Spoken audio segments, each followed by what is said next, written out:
Madhukrishna ప్రజాగొంతుక reporter. ఇప్పుడు మనం ఈరోజు గోపనాథ్ గ్రామంలో కాంగ్రెస్ పార్టీ బలపరిచిన పూర్మ భార్గవి దాయకరెడ్డి గారితో ఉన్నాము. వారు గెలిచిన తర్వాత గ్రామంలో ఎలాంటి అభివృద్ధి కార్యక్రమాలు చేపడతారు, ఇక్కడ ఉన్న సమస్యలు ఏమిటి, వారితో అడిగి తెలుసుకుందాం. ప్రజలకు నమస్కారం. నేను మీ పూర్మ భార్గవి దయాకర్ రెడ్డి. ఈ గోపనారు గ్రామానికి కాంగ్రెస్ తరఫున నాకు ఒక అవకాశం, సర్పంచ్గా అవకాశాలందరికీ నా కృతజ్ఞతలు. నేను కొమ్మూరు ప్రతాప్ రెడ్డి గారు ఆధ్వర్యంలో మమ్మల్ని ఇద్దరిని నన్ను కావాలని నిలబెట్టినందుకు నేను చాలా ధన్యవాదాలు తెలుపుకుంటున్నాను. అభివృద్ధికి మేము సమస్యలు మా దృష్టికి వచ్చినాయి, వాటిని నెరవేరుస్తామనేసి మేము ఇందులోకి వచ్చామండి. సేవ చేద్దామని వచ్చాము. ఈ గ్రామ పంచాయతీకి భవనము ఒకటి, బస్ షెల్టర్ ఒకటి లేదు, ఈ కరెంట్ ఒకటి సమస్య ఉంది వీళ్ళకి, అదొకటి తీద్దాం అనుకున్నాను. రోడ్లు, డ్రైనేజీ ఇవన్నీ మేము కల్పిస్తామని అనుకుంటున్నాము.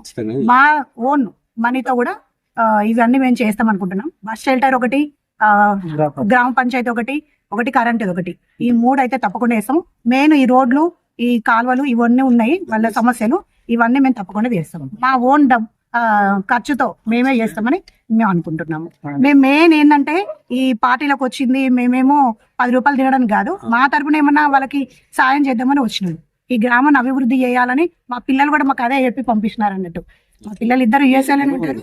వాళ్ళు ప్రత్యేకంగా మాకు చెప్పింది ఏంటంటే, మీరు ఇద్దరు ఉంటారు కదమ్మా, గ్రామానికి ఏదో ఒకటి చేయాలి, మీరు 5 years ఉంటారు, మీరు గెలిస్తే మాత్రం ఆ 5 years లో మీరు ఏదో ఒకటి చేయాలని మా పిల్లలు మాకు అదొకటి చెప్పినారు అన్నట్టు. ఈ కత్తెర గుర్తుకు మాత్రం తప్పకుండా ఓటేసి భారీ మెజార్టీతో ఓటేసి గెలిపించాలి. ఎందుకంటే భారీ ఓటుకి గెలిస్తే మేము మాట్లాడడానికి కూడా ఛాన్స్ నాకు ఎక్కువగా ఉంటుంది. ఈ దానికి మాకు ఒక అవకాశం పార్టీ అభ్యర్థిగా పూర్మ దయాకర్ రెడ్డి భార్గవి గారిని ఏకగ్రీవంగా ఎన్నుకొని పార్టీ పరంగా కొమ్మూరు ప్రతాప్ రెడ్డి గారి ఆదేశానుసారం గోపాలనగర్ గ్రామంలో సర్పంచ్ అభ్యర్థిగా నిలబెట్టడం జరిగింది.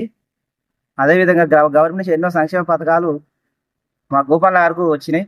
ఇంకా రాబోయే రోజులల్లో మా అభ్యర్థిని గెలిపించుకొని సీసీ రోడ్లే కానీ, డ్రైనేజే కానీ, కరెంటు సమస్య ఎక్కువ ఉన్నది. మేము మా భార్గవక్కని గెలిపించుకొని సార్ దృష్టి తీసుకుపోయి తొందరగా ఆ సమస్యను తీరే విధంగా అందరం కార్యకర్తలు అందరం పోయి సార్ దృష్టికి, ప్రతాప్ రెడ్డి సార్ దృష్టికి తీసుకుపోయి ఆ కరెంటు తీగల సమస్య ఏందో తీర్చి ఇంకా రాబోయే రోజులలో ఇందిరమ్మ ఇండ్లే కానీ, పెన్షన్లే కానీ, రేషన్ కార్డులే కానీ, సన్నబియ్యమే కానీ అందరికి ప్రతి ఒక్కరికి పార్టీలతో ఈ పార్టీ ఆ పార్టీ అనకుండా ప్రతి ఒక్క కుటుంబానికి సంక్షేమ పథకాలు అందే విధంగా మా వంతుగా కృషి చేస్తాం.